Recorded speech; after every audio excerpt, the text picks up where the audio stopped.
Aktris sekaligus model Nur Amalina Hayati atau kerap disapa Anya Geraldine menjadi sorotan di media sosial. Wanita kelahiran Jakarta itu bagikan momen keakraban dengan putri Ariel Noah, Alea Anata Irham.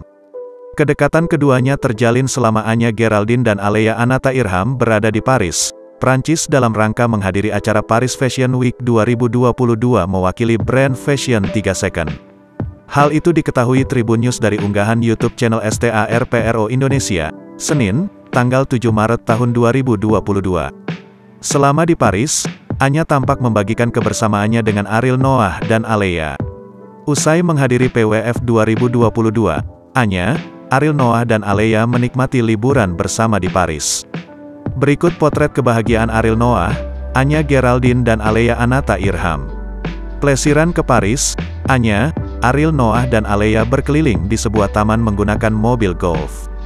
Ariel Noah tampak mengemudikan mobil dan Anya duduk di sampingnya sambil memangku peta. Sedangkan, Alea duduk di kursi belakang sedang memegang handphone dan membawa sebotol minum.